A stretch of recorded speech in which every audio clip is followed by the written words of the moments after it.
हाम्रो बीचमा नेपाल कम्युनिस्ट पार्टीका शीर्ष नेता पूर्व प्रधानमन्त्री माधव कुमार नेपाल हुनुहुन्छ। माधव कुमार नेपालजी, हजुर हजुर, तपाईँलाई नेपाली भाषामा स्वागत गर्न चाहन्छु। नेपाली जनताले सबभन्दा बढी सुन्ने कार्यक्रममा तपाईँ हुनुहुन्छ। आज पुष्पलाल श्रेष्ठलाई कसरी सम्झनुहुन्छ बताउनुहोस्। हस्, यहाँलाई धेरै धेरै धन्यवाद छ। तपाईँले आजको अत्यन्तै यो महत्त्वपूर्ण दिनमा, साउन 7 गतेका दिनमा, जुन दिनमा 2035 सालको साउन 7 गतेका दिनमा पुष्पलालको निधन भएको थियो। यो निधन भएको यो दिनमा उहाँप्रति हार्दिक श्रद्धाञ्जली व्यक्त गर्न चाहन्छु।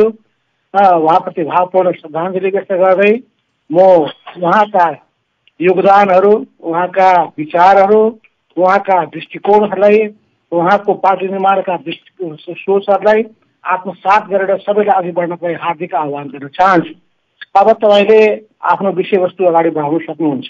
होइन, पुष्पलाल श्रेष्ठको कुरा गर्दाखेरि तपाईँलाई थाहा छ नेपालमा उहाँले परिवर्तनको लागि राणा शासनको विरुद्धमा पनि उतार्नुभयो। त्यसपछि उहाँले धेरै किसिमको सङ्घर्ष गर्नुभयो, दुःख पनि पाउनुभयो, कष्ट पनि भोग्नुभयो।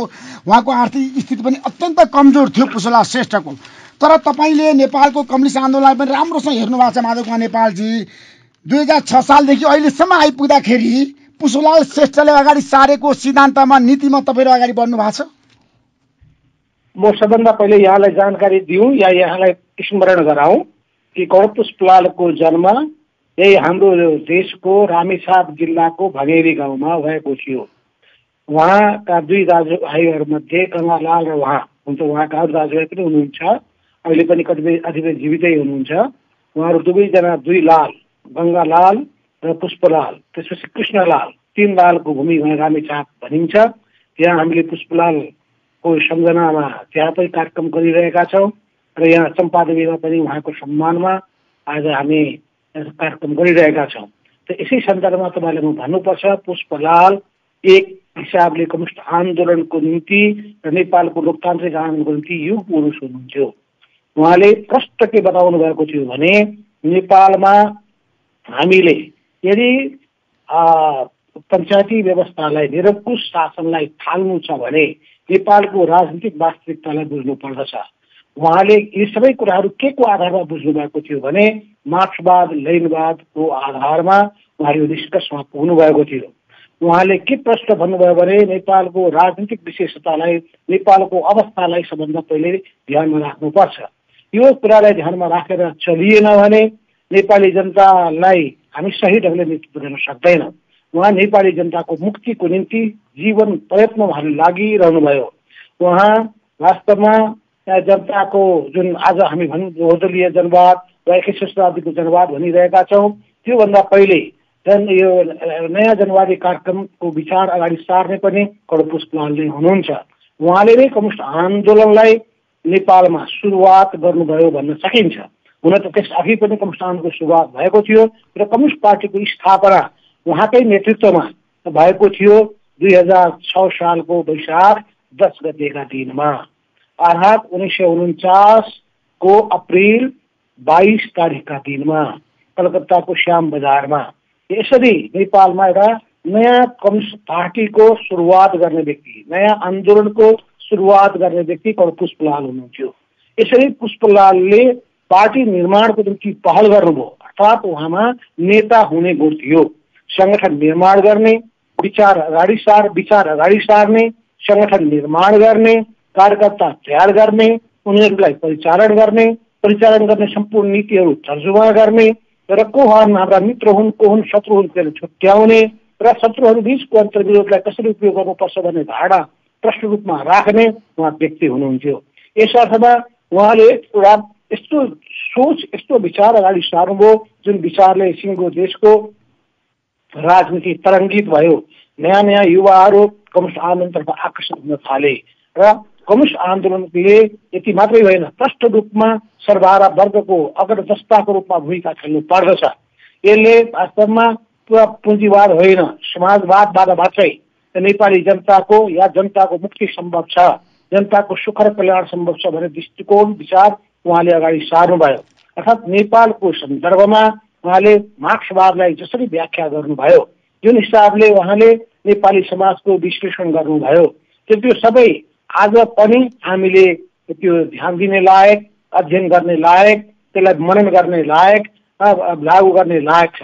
उहाँकै शिष्यको रूपमा कमरेड मदन भण्डारी तपाईँलाई थाहा छ, उहाँ त्यही समूहमा आबद्ध हुनुहुन्थ्यो। हुन त म पनि त्यही समूहमा आबद्ध हुँ। 2026 सालमा म पनि त्यही समूहको त्यतिखेर कम्युनिस्ट पार्टीको सदस्य भएको थिएँ। त्यस हुनाले एक ढङ्गले त्यही समूहमा आबद्ध भएको हुनाले पनि मेरो विशेष व्यक्तिगत लगाव पनि छ कर्णप्रसाद लालप्रति। र हाम्रो जिल्ला, त्यतिखेर म जन्मेको जिल्ला रौतहट जिल्ला, उहाँको एउटा महत्त्वपूर्ण कर्मथलो भएको थियो, महत्त्वपूर्ण भूमि भएको थियो। त्यही जतिखेर कम्युनिस्ट आन्दोलन 2022 सालपछि लगभग छिन्न भिन्न अवस्थामा पुगेको थियो। तपाईँहरूलाई थाहा छ कि कम्युनिस्ट आन्दोलन कसरी विभिन्न घुम्तीहरूबाट अगाडि बढ्दै गयो, विभिन्न एकता र विभाजनको क्रमबाट कसरी गुज्रियो, अनेक किसिमका वाद विवादहरू कसरी भए, वैचारिक वाद विवादको सिलसिलाबाट कसरी गुज्रियो। उहाँ आफै पनि पार्टीको महासचिव हुनुहुन्थ्यो, महासचिवबाट छोड्नुपर्ने स्थिति बन्यो, पार्टीभित्र अनेक खालका जटिलताहरू पैदा भए।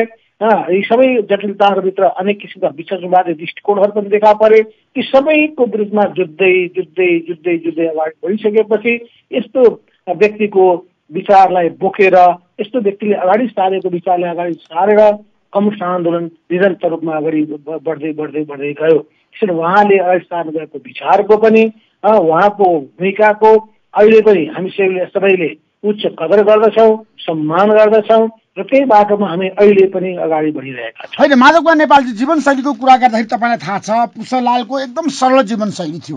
अब तपाईँको जीवनशैली पनि राम्रो छ, असल नेता हो तपाईँ। म खुलेर तपाईँको बारेमा पनि प्रशंसा गर्न चाहन्छु। तर नेपालको राजनीतिमा नेताहरू सुविधाभोगी भए, जनताको समस्यामा कहिल्यै पनि तल्लिन्न भने, आफ्नै लागि काम गर्ने, व्यक्तिगत स्वार्थमा लाग्ने भन्ने आरोप त छ नि पछिल्लो समय नेपालका कम्युनिस्ट नेताहरूलाई पनि। किन यो कम्युनिस्ट आन्दोलन भनेको 2-3वटा कारणले पतन हुन्छ।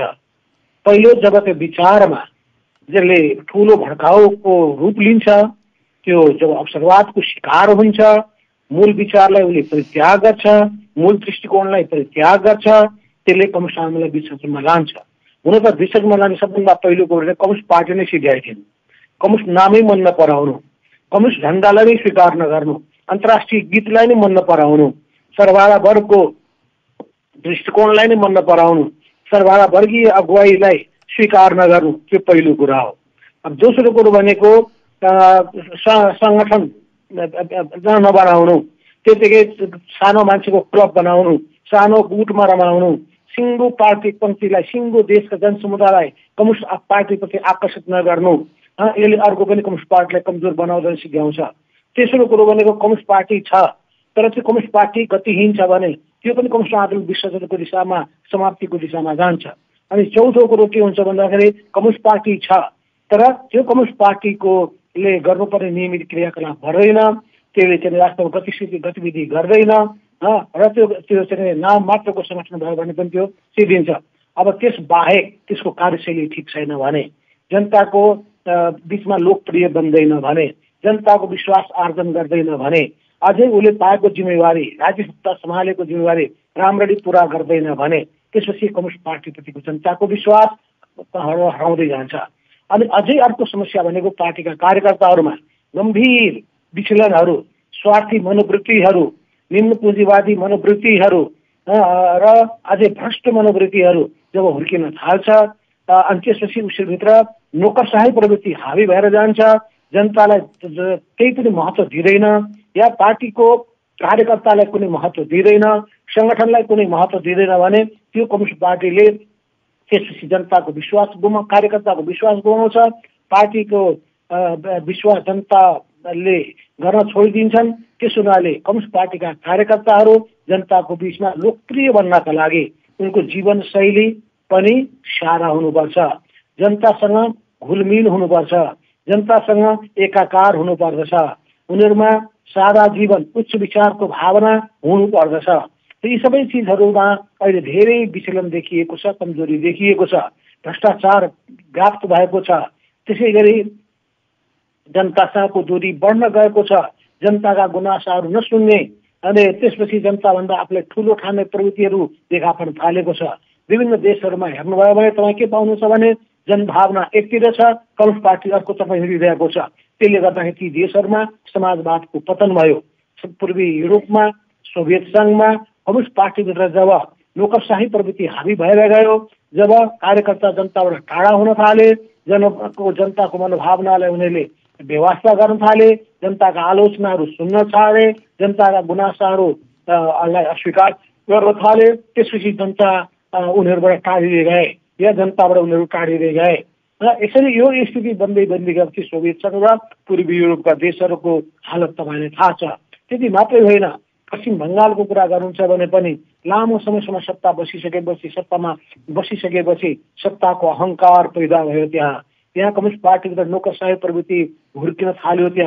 त्यहाँ जनतालाई बेवास्ता गर्न थाले, त्यहाँ जनतालाई आदेश मात्र दिन थाले, त्यहाँ जनताका गुनासा कुराहरू सुन्दै नसुन्ने, अनि त्यसपछि एक ढङ्गले सत्तामा केही व्यक्तिहरूको हाली मुहाली चल्ने, बसुस चल्ने, उनीहरू जनतामा अनुमोदित हुनुपर्ने, उनीहरूले जे भने त्यो सबैले अरूले खुरुक्क मान्नुपर्ने, उनीहरू जनतामा लोकप्रिय छन् कि छैनन् त्यही पनि उनीहरूले नै उनीहरूकै बसोस चलिरहने, यी सबै स्थितिहरू त्यहाँ भयो। फलस्वरूप पार्टी पनि जनताबाट विस्थापित भयो अनि पार्टी जनताबाट विस्थापित हुने बित्तिकै अनि जनताको समर्थन गुम्न थाल्यो।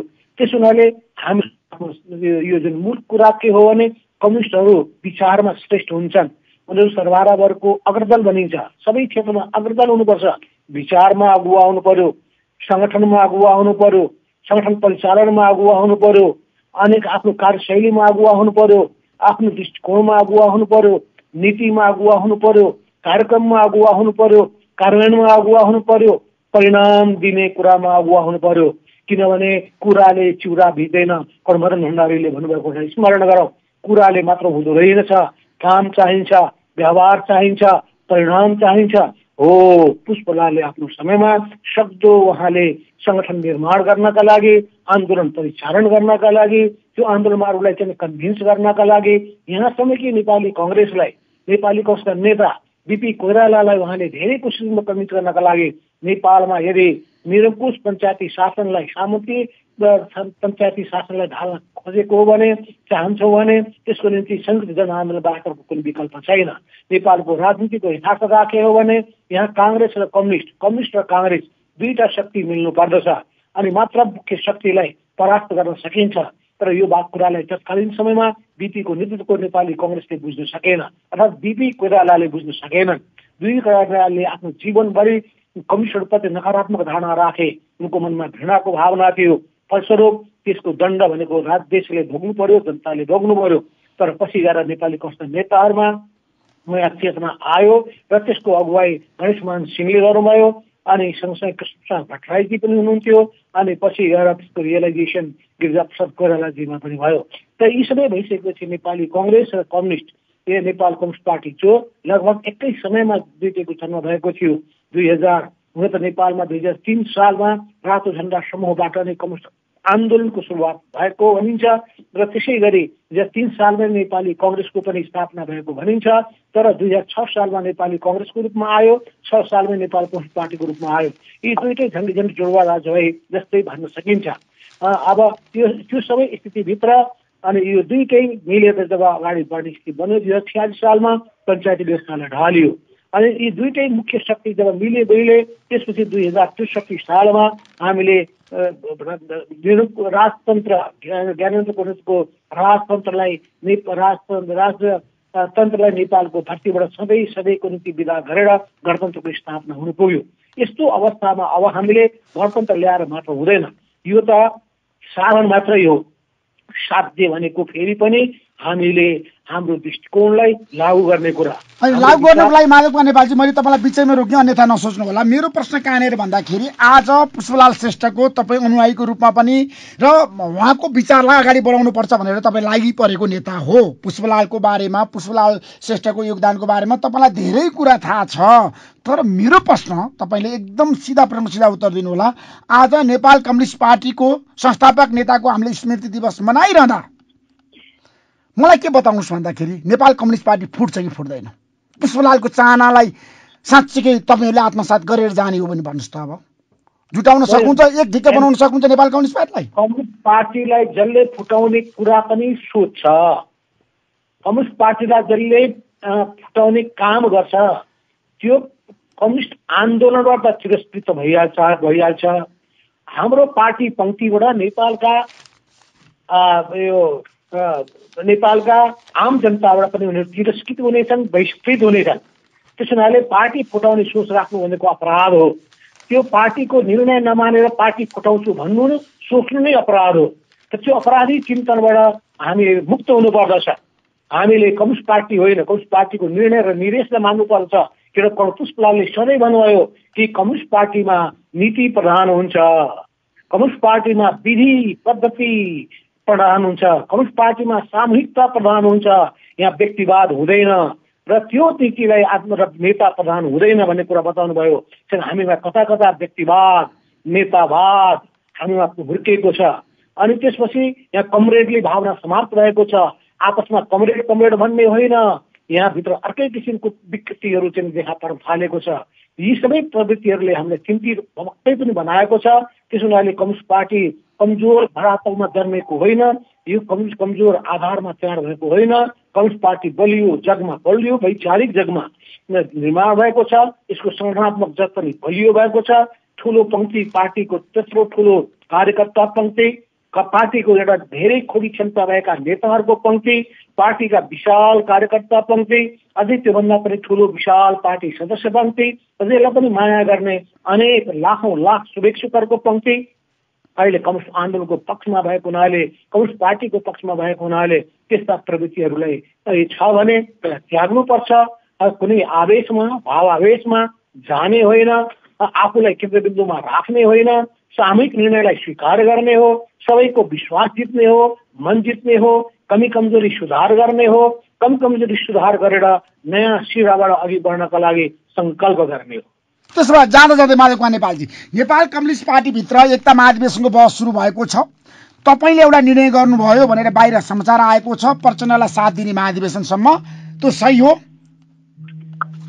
होइन? यो पार्टीभित्रको कुरा अनेकले अनेक कुराहरू लेखिरहेका हुन्छन्, भनिरहेका हुन्छन्। कुरा के हो भने कम्युनिस्ट पार्टीमा हामी मिलेर अगाडि बढ्ने हो। विचार जोसँग मिल्छ, व्यवहार जोसँग मिल्छ, आचरण जोसँग मिल्छ, अनि गतिविधि जस्तो राम्रो, जस्तो सबै सोचहरू राम्रो हुन्छ, उसँग हामी बढी नजिक हुन्छ। तर हामी सबै भागिन्छौँ पार्टीको अनुशासनबाट, पार्टीको संगठनको तरिकाबाट। अर्थात् पार्टी हाम्रो निम्ति सर्वोपरि कुरा हो। र सर्वोपरि कुरा भइसकेपछि पार्टीभन्दा व्यक्ति ठुलो हुँदैन। जहाँसम्म तपाईँलाई थाहा छ कि 2031 सालमा हामीले नयाँ पार्टीको बीजारोपण गरेका थियौँ कोर्डिनेसन केन्द्र बनाउने सन्दर्भमा। अनि त्यो सबै सन्दर्भबाट म आफैसँग जोडिएको हुनाले यो कम्युनिस्ट पार्टीमा कसरी बहसहरू हुन्छन् भन्ने मलाई थाहा छ। बहस विवादबाट म आत्तिन्न। र त्यसपछि कसरी चाहिँ यहाँ वाद विवादहरू हुन्छन्, अनि वाद विवादहरू व्यक्तिवादहरू कसरी देखा पर्दछ, कसरी व्यक्तिहरूको बानी बेहोराहरू अभिव्यक्त हुने गर्दछन्, यो सबै मलाई थाहा छ। एकता विभाजनको अनेक सिलसिलाबाट गुज्रिसकेको हुनाले यस्ता चिजबाट म आत्तिएर हिँड्नेवाला, अनि कसैले केही भन्ने बित्तिकै त्यसपछि बर्बादै हुने भयो भन्ने ठान्नेवाला म छैन। म त्यति कमजोर मानसिकताको मान्छे होइन। कोही कोही मान्छे बाबा खत्तम हुने हो, बर्बाद हुने हो भन्छन्। केही पनि हुँदैन। हिम्मत गर्नुहोस्, सबै चुनौतीको सामना गर्न सकिन्छ। हिम्मत गर्नुपर्दछ। गलत प्रवृत्तिसँग जुझ्ने आँट हुनुपर्छ। जसको आँट छैन उसले कम्युनिस्ट पार्टीमा नलागेको हुन्छ। हिम्मत र आँट भएका मान्छे मात्रै कम्युनिस्ट पार्टीमा लाग्न सक्छन्। जसले सत्ताको दुरुपयोग गर्छ, जसले आफ्नो पदको दुरुपयोग गर्दछ, त्यो आफै नाङ्गिँदै जान्छ। त्यस्ता कुराको जुझ्ने हो, त्यहाँ सम्झौता गर्ने होइन, गलत कुरासँग सम्झौता गर्ने होइन। त्यसैले पार्टी एकता महत्त्वपूर्ण कुरा हो, तर पार्टी एकता सिद्धान्तको आधारमा, पार्टी एकता हाम्रो सम्पूर्ण पार्टीका सिस्टमहरूको आधारमा हुनु पर्दछ। त्यो एकताको मूल सिद्धान्तलाई परित्याग गर्यौं, मलाई केही फाइदा हुन्छ, मैले कुन पद पाउँछु, मैले कतिको चाहिँ सुविधा पाउँछु, यो मलाई चाहिँ के आर्थिक लाभहरू हुन्छ भन्ने कुरा सोच्न थाल्यौं भने त्यसपछि त्यो मान्छे कम्युनिस्ट रहन सक्दैन, कम्युनिस्ट आन्दोलनलाई अघि बढाउने भूमिका खेल्न सक्दैन। त्यस हुनाले यो कतिपयहरूमा चाहिँ के देख्छु भने धम्क्याएर घुर्क्याएर पनि काम चल्न सक्दछ भन्ने ठान्ने गर्दछन्, अनि गलत प्रवृत्तिहरू आपराधिक मानसिकता बोकेर हिँड्ने पनि गर्दछन्। त्यस्ता कुराहरू आत्तिने होइन, त्यसमा जुझ्ने हो, तर व्यक्तिगत पदको निम्ति मारामार गर्ने पनि होइन। किनभने हामीले पार्टी बनाउने हो, आन्दोलन अगाडि बढाएर लाने हो, कुनै व्यक्तिको पूजा गर्ने होइन। मैले भनेको छु व्यक्ति पूजा मुर्दाबाद। म व्यक्ति पूजाको विरोधी हुँ। अब व्यक्ति पूजा गर्ने, व्यक्तिवादलाई प्रोत्साहन दिने, व्यक्तिलाई चाहिँ सबै थोक ठान्ने यो प्रवृत्तिको घोर विरोधी हुँ। 2035 सालमा जब हामीले नेपाल कम्युनिस्ट पार्टी माले गठन गरिरहेका थियौँ त्यो बेलामा पनि व्यक्तिको प्राधिकार स्थापित गर्ने कुरा आउँदाखेरि त्यस बारेमा हामीले गहन छलफल गरेका थियौँ र त्यसलाई स्वीकार गरेका थियौँ। त्यस हुनाले त्यो कस्तो पार्टी बनाउने भन्ने कुरा महत्त्वपूर्ण कुरा हो। कस्तो पार्टी, कुन विचार र कुन शैलीको आधारमा बनाउने कुरा महत्त्वपूर्ण कुरा हो। त्यसले कस्तो किसिमको परिपाटी स्थापित गर्छ भन्ने कुरा महत्त्वपूर्ण हो। त्यसका विचारहरू, त्यसका नीतिहरू, त्यसका कार्यक्रमहरू, त्यसका तरिकाहरू, त्यहाँ यी सबै चिजहरूसँग कम्युनिस्ट पार्टीको भविष्य जोडिएको हुन्छ। त्यस हुनाले मलाई लाग्दछ कि यहाँ यो कसको साथमा महाधिवेशनमा के जाने आदि इत्यादि यी सबै कुराहरू चाहिँ गौर कुरा हुन्। कुनै व्यक्तिसँगको लडाइँ झगडा यो कुनै पनि हालतमा हुँदै होइन, छँदा पनि छैन। यो कस्तो पार्टी बनाउने भन्ने विषयसँग जोडिएको छ, यो कार्यशैलीसँग जोडिएको विषय छ, यो विचारसँग जोडिएको विषय छ, यो नीतिसँग जोडिएको विषय छ, पद्धतिसँग जोडिएको विषय छ, निर्णय प्रक्रियासँग जोडिएको विषय छ। यसलाई त्यही हिसाबले बुझ्नु जरुरी छ। होइन माधव नेपालजी, अहिलेको अवस्थामा तपाईँ पार्टीलाई विधि विधान र संस्थागत रूपमा अगाडि बढाउनुपर्छ भनेर उभिएको नेता हो। तर एउटा कुरो मलाई के बताइदिनुहोस्, आजैको दिन पुष्पलाल श्रेष्ठलाई सम्झेर अब प्रधानमन्त्री केपी शर्मा ओलीको राजीनामा चाहिँ टरेको हो त? प्रचण्ड युटर्न हुनुभयो, उहाँ केपी शर्मा ओलीको क्याम्पमा जानुभयो भने तपाईँ कता हुनुहुन्छ त? यहाँ हामी चाहे केपी शर्मा ओलीजी हुनुहोस्, पुष्पलालजी हुनुहोस्, हामी सबै हाम्रो पुष्पलाल प्रचण्डजी हुनुहोस्, हामी सबै एउटै पार्टी निर्माणमा लागेका छौँ, पार्टी अगाडि बढाउने कुरामा लागेका छौँ। हामी सबैको आफ्नो आफ्नो लामो इतिहास छ, लामो योगदान पनि छ। त्यस हुनाले चाहिँ यहाँ फल्नाका विरुद्धमा फल्ना लागे, फल्नाका विरुद्धमा फल्ना लागे भन्ने कुराको रूपमा लिनु हुँदैन। अब म केपी शर्माको विरुद्ध, ओलीजी हाम्रो अध्यक्षको विरुद्धमा या प्रधानमन्त्रीको विरुद्धमा या पुष्पलाल हालको चाहिँ एकदम सधैँ पक्षमा या उहाँको विरुद्धमा लागेकै होइन। मैले भनिसकेँ यो हामी पार्टी कस्तो बनाउने भन्ने कुरामा छलफल गरिरहेका छौँ। यसलाई व्यक्तिगत वाद विवादको रूपमा लिनु भएन। हामी सबै त्यसै कुरामा गम्भीर चिन्तन मनन गरिरहेका छौँ। अहिले पनि हामी चाहन्छौँ कि पार्टी कसरी चलाउने भन्ने कुरामा, सरकार कसरी चलाउने कुरामा हामीले गम्भीरताका साथ छलफल गरौँ र त्यो छलफल गर्नका लागि हामीले सबैलाई सहभागी पनि बनाऊ। त्यो भइसकेपछि हामी सही ढङ्गले सही निष्कर्षमा हामी पुग्न सक्छौँ। यो व्यक्तिलाई परिवर्तन गर्ने, प्रवृत्तिलाई यथावत राख्ने, व्यक्तिलाई हामी हटाउने अनि अर्को व्यक्तिलाई ल्याउने, पात्र बदलिने, प्रवृत्ति नबदलिने यो हाम्रो लडाइँ हुँदै होइन। यो भनेको विचारको लडाइँ हो, यो भनेको हाम्रो विधिको लडाइँ हो, यो हाम्रो पद्धतिको लडाइँ हो, यो हाम्रो तौर तरिकाको लडाइँ हो। कसै कुनै व्यक्ति विशेषको विरुद्धमा लागेको अन्त अरू मान्छेले अर्को भयो, हाम्रो प्रचण्ड कमरेड अन्तर्गत लाग्नुभयो, माधव नेपाल अन्तर्गत लागे भन्ने केपी ओलीको विरुद्धमा जुटे भन्ने कुराहरू गलत हो। हामीले केपी शर्मा ओलीको पनि निजी विरोध गर्ने पनि होइन, गरिरहेको पनि होइन। एकदम यो चाहिँ सफलतापूर्ण सम्बन्ध पनि छैन। हामी मित्र हौँ र मित्रतापूर्ण ढङ्गले चाहिँ हामी अगाडि बढिरहेका छौँ। यो हाम्रो मित्रता नयाँ होइन, धेरै पुरानो 48 वर्षको मेरो पुरानो सम्बन्ध हो कमरेड केपी शर्मा ओलीसँग। अनि त्यसै गरी जहाँ 47 वर्ष भन्न सकिन्छ, 35 वर्ष भन्न सकिन्छ, 35 वर्षको पुरानो सम्बन्ध हो प्रचण्डसँग। सम्बन्धको हिसाबले पनि यो नयाँ सम्बन्ध होइन। त्यसैले हामीले एकअर्कालाई राम्ररी चिन्दछौँ, एकअर्काको बानी व्यवहार थाहा छ, एकअर्काको स्वभाव थाहा छ, एकअर्काको प्रवृत्ति थाहा छ र त्यो सबै स्थिति भएको हुनाले हामीहरू जस्तो सुकै समस्यालाई पनि बसेर छलफल गरेर कमिटीमा छलफल गरेर हल निकाल्न सक्दछौँ। त्यसलाई चाहिँ त्यही हिसाबले बुझ्नु जरुरी छ। कतिपयले यसलाई खालि पदको लडाइँ होइन, तपाईँहरूले राजीनामा माग्नुभयो नि त प्रधानमन्त्रीको, त्यो राजीनामाबाट तपाईँहरू युटर्न हुनुभयो अरे, पछि हट्नु भयो बाहिर आएको कुरा मैले सोधेको। अब यो अहिले व्यक्तिको राजीनामा मागियो, व्यक्तिको राजीनामाबाट समस्या समाधान भइहाल्छ भनेर कसले भनेको छ? यो हामीले त पार्टीमा सुधार हो, सुधार गर्ने तरिका के हुन सक्दछ भन्ने बारेमा छलफल चलाइरहेका छौँ र छलफल चलाएर यसको समाधान निकाल्न सकिन्छ भन्ने हामीलाई लागेको छ। बाहिर मिडियामा के आउँछ भन्ने कुराको आधारमा तपाईँहरू प्रभावित नहुनुहोस्। यो पार्टी एकताबद्ध रूपमा अगाडि बढ्छ, यो पार्टी दृढताका साथ अगाडि बढ्छ। यो पार्टीको विकासलाई कसैले पनि रोक्न सक्दैन। यो पार्टी एकीकृत ढङ्गले नै अगाडि बढ्छ। जो बाधाको रूपमा आउँछ, जसले पार्टी को छ त्यसलाई सबैले गद्दार भन्ने छन् र त्यो फोड्ने हिम्मत कसैको पनि छैन। किन भन्दाखेरि यो साना दुखले आर्जिया यो पार्टी होइन, साना दुखले निर्माण गरिएको यो आन्दोलन होइन। यो सबै हाम्रो पृथ्वीनारायण शाहले भने जस्तै कि साना दुखले आर्जिया यो मुलुक होइन, सबैलाई चेतना भया भने जस्तै यो पार्टी पनि यो आन्दोलन पनि साना दुखले आर्जिया होइन। पुष्पलालदेखि लिएर पहिलो पुस्ताका मनमोहन अधिकारी अनि त्यसपछिको दोस्रो पुस्ताका लगायतका नेताहरू अनि दोस्रो पुस्ताका कमल मदन भण्डारी लगायतका तेस्रो पुस्ताका नेताहरू लगायतका सम्पूर्ण पार्टीका नेता कार्यकर्ताहरूको सामूहिक बुद्धि, प्रयास, मेहनत, त्याग, तपस्या, बलिदानबाट निर्माण भएको यो पार्टी र आन्दोलन भएको हुनाले यो फिवाचित हुन्छ, सिद्धिन्छ भनेर कसैले कल्पना नगरे हुन्छ। कतिपय प्रतिक्रियावादी शक्तिहरू त्यो दिन पर्खेर बसेका छन् र क्रमशः आन्दोलन फुटोस्, छिन्न भिन्न होस्, आपसमा लडाइँ झगडा गर्दै यिनीहरूको विनाश होस् ठानेका होला। उनीहरूको त्यो सपना साकार हुनेवाला छैन। यसमा सबैलाई ढुक्क हुनको लागि म आह्वान गर्न चाहन्छु र यो पार्टीलाई विचार सिद्धान्तको आधारमा एकताबद्ध बनाएर, विचार सिद्धान्त र पद्धतिको आधारमा एकताबद्ध बनाएर लिएर जानका लागि सिङ्गो पार्टी पङ्क्ति तरुप नै अगाडि बढ्नका लागि तयार छ भन्ने कुरा पनि तपाईँलाई बताउन चाहन्छु। त्यसलाई प्रधानमन्त्रीको राजीनामा माग्नु भएको छ नि तपाईँहरूले अहिले? यो पार्टीभित्रको कुरामा हामी छलफल चलाइरहेका छौँ। पार्टीमा अनेक कुराहरू आउँछन्, अनेक विवादहरू हुन्छन्। विवाद बहसबाट नै पार्टी अगाडि बढ्ने हो।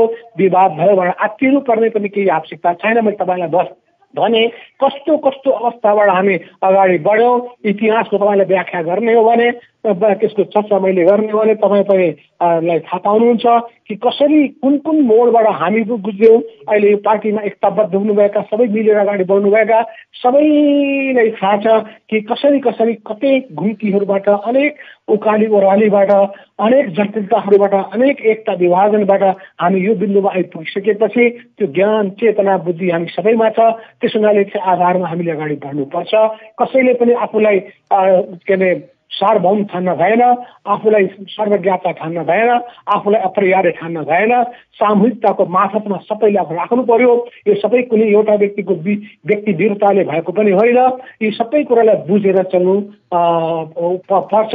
यो चिजलाई बुझिसकेपछि यदि आन्दोलन एकताबद्ध भएर अगाडि बढ्छ। माधव नेपालजी, तपाईँ शालीन व्यक्ति हो, एकदम यो अन्तिम प्रश्न, किनभने तपाईँ निकै व्यस्त हुनुहुन्छ। तपाईँ पनि जहाँ जाँदै हुनुहुन्छ, म पनि त्यहाँ जाँदैछु, प्रत्यक्ष प्रसारण पनि गर्दैछु प्राइम टाइम टेलिभिजनबाट। आज एउटा कुरो मलाई के बताउनुहोस् भन्दाखेरि तपाईँ भनेको जस्तो सुकै चुनौती पनि सामना गरेर आएको नेता हो। गणतन्त्रको लागि तपाईँले गरेको योगदानको म खुलेर प्रशंसा गर्छु है। त्यतिखेर 62-63 सालको जनआन्दोलनमा तपाईँ कस्तो अवस्थामा हुनुहुन्थ्यो र तपाईँले जनताको एजेन्डालाई कसरी उठान गर्नुभयो, म प्रशंसा गर्दै पनि के भन्न चाहन्छु भन्दाखेरि प्रधानमन्त्री केपी शर्मा ओलीले राजीनामा दिनुपर्छ कि पर्दैन, मेरो भनाइ यति मात्र हो क्या माधव नेपालजी अहिलेको अवस्थामा। राजीनामा दिनुपर्छ तपाईँले भन्दै बाटामा गिराउने कुरा हो यो। आज पुष्पलाल स्मृति दिवसको दिनमा मैले पार्टीमा एकताको सन्देश दिने हो। आजको दिनमा मैले सिङ्गो पार्टी प्रतिमा नयाँ आत्मविश्वास पैदा गर्ने हो। आजको दिनमा मैले पुरा पार्टी पङ्क्तिलाई एकताबद्ध भएर अघि बढ्नको आह्वान गर्ने दिन हो। त्यसो हुनाले आज हामीले कसैले राजीनामा दिनुपर्छ, कसले राजीनामा दिनु हुँदैन, कसलाई मानिन्छ, कसलाई मानिँदैन, कोसँग एकताबद्ध हुन्छ, कोसँग चाहिँ फुटिन्छ, यस्ता कुराहरू भन्ने दिन होइन। आज हामी एकताको गीत गाउँ, आज हामी सबैमा सद्बुद्धि पलाओस् भन्ने आशा गरौँ र यो आन्दोलनभन्दा आफूलाई कसैले सुप्रिम नठानौँ, सङ्गठनभन्दा आफूलाई माथि नठानौँ भन्ने यिनै पुष्पलालको विचारलाई आत्मसात गरेर हिँड्ने आजको दिन हो। Thank you so much Madhav नेपालजी, महत्त्वपूर्ण समय दिनुभयो। तपाईँलाई म धेरै धेरै धन्यवाद दिन चाहन्छु। Thank you so much. धन्यवाद। आजको कार्यक्रमबाट म सञ्चालक ऋषि धमला पनि बिदा हुन चाहन्छु। हस्त नमस्कार।